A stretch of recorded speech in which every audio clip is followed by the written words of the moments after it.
Hello, my name is Caroline and I'm here to show you how to use PubMed, a wonderful free online resource for finding scholarly and quality information on health topics. To begin, we'll need to navigate to the PubMed website. The easiest way to do that is just to do a quick Google search for PubMed and follow the link that pops up. If you'd like to navigate there directly, you can feel free to type in the URL at the top of this page, but it's kind of a long one, so doing a quick search for PubMed is usually the easiest way to get here. You can bookmark the page for quicker access next time. The way a search works is by using the box at the top, and we can just type in simple keywords for what we're looking for. PubMed doesn't understand full sentences or phrases the way that Google does, so you'll have to think about your topic a little bit more closely and consider what your keywords will be. For today, let's pretend we're looking for information on the influenza virus and how it will affect our children and what the benefits are.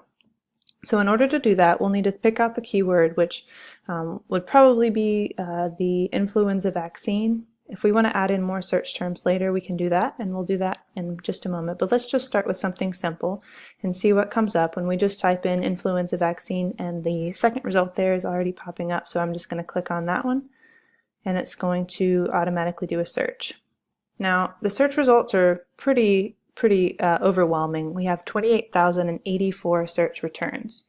So a lot of them are going to be helpful, but some of them are not going to be. Some of them are relevant and some of them are a little bit off topic. So what we're going to want to do is to refine this search a little bit more. The options at the top of the page sort by best match already by automatic, but if we'd like to sort them by the most recent publications or a particular author journal title, we have those options as well. But the best thing to do, unless you know specifically what you're looking for, is to keep it sorted by best match. You can show more results per page if you'd like to by clicking on this drop-down menu, but just keep in mind that the more results per page, the longer each page is going to take to load, so we'll keep it on 20. Another option you have at the top is the format of the returns.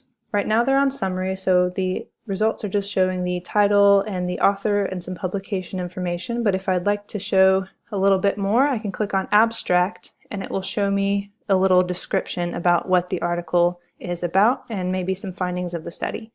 It'll also have a little bit more information, like a link to the full text article below. So that's a very useful tool if you'd like some information on choosing which resources are going to be most useful for you.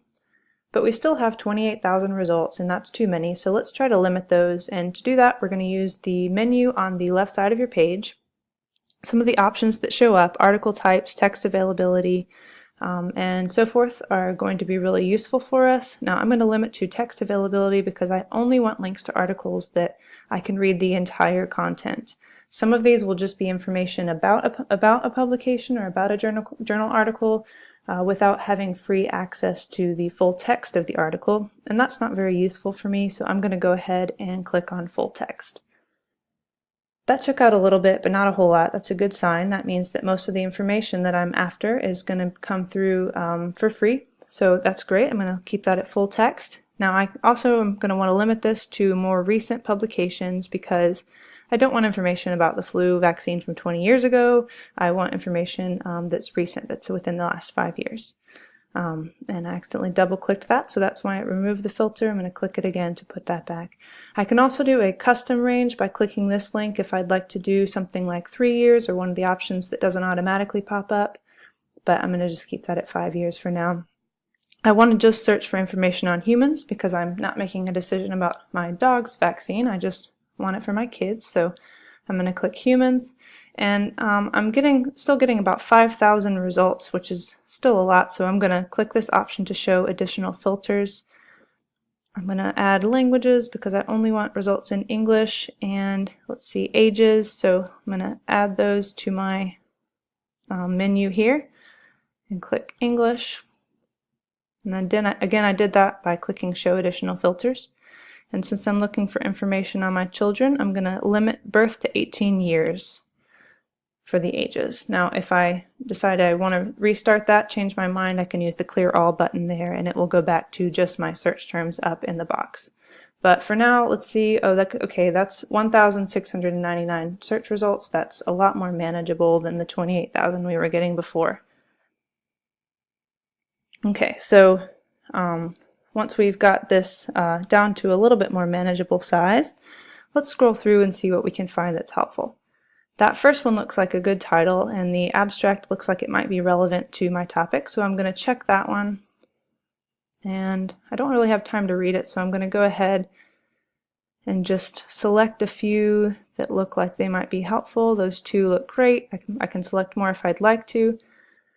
But if I go up here to the Send To option, I get a few options from that drop-down menu. I recommend that you use Clipboard. You can feel free to play around with some of the others if you'd like to email them to yourself or to a citation manager if you have a software installed on your computer, but Clipboard's probably going to be the most useful for most of you, so I recommend using that one, and that's what we're going to do today. So I'm going to click this to add it to my clipboard, and you'll see that I have a little icon, a clipboard icon, pop up here, and it says that I have 2 items in my clipboard. If I would like to take a look at what I have saved, I can click that link and it'll show me those 2 articles that I saved to look at later.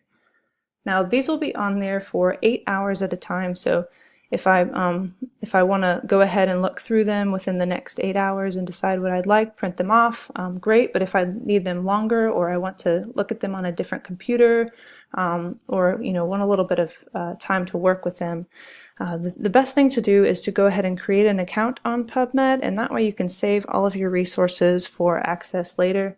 To do that, you can click on the Sign In to NCBI link at the top of the page, and it'll take you to this little menu.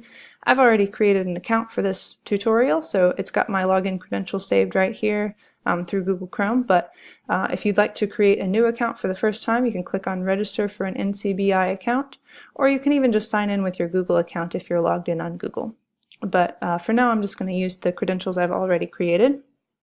So here I am in my clipboard, and in order to save these to my collection so that I'll have them for later, what I'll do is the same thing I did to add them to my clipboard. I'll just check the items, use that Send To option, but this time I'm just going to select Collections and Add to Collections.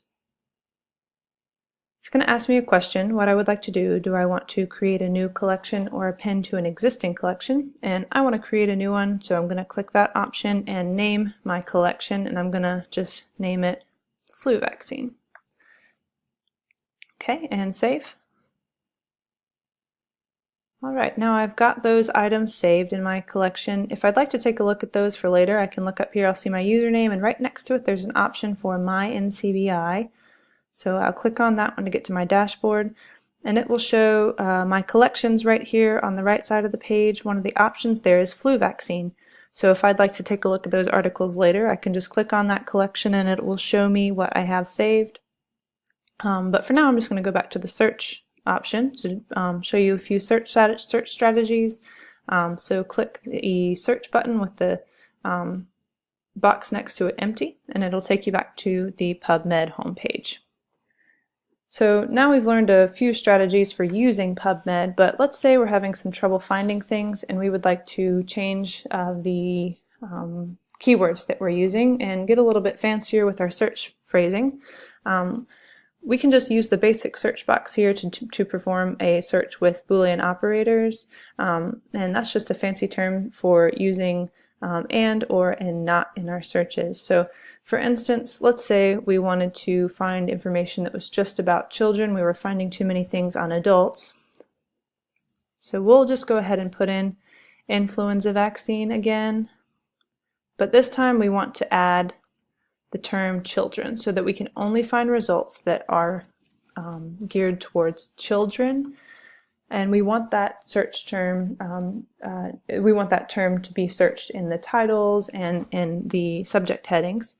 So we'll do influenza vaccine in children, and if we run a search now, the only problem will be that it will not search influenza vaccine as a phrase. It'll just search vaccine and children, but we want to make sure that we're searching influenza vaccine in children. So to do that, we will put quotation marks around that term so that it searches it as a whole instead of in parts. So now if we run a search, instead of finding the 28,000 like we were before we added the children, we're only getting 6,100 results, which is much more manageable. that's a great strategy to use. Now let's say we're still seeing too many things on adults, because this one here is children and adults, and we just want to take out all of those results for adults. We can just type in not adults. And I'm going to put this part in quotation, in parentheses here, so that it searches it separately from the influenza vaccine. It's kind of like just using your parentheses in math and in algebra, but it's the same with terms. So we want to search this part, children, not adults, and influenza vaccine. So now let's run a search. And we got about half of the returns there because it's taking out all of the ones that had to do with adults, and we didn't even have to mess with the filters over here. That's a great strategy to use, the Boolean operators. Another great strategy is to find the similar articles option. So if we find an article that looks like it's going to be helpful for us, we can click the similar articles link at the bottom of the article,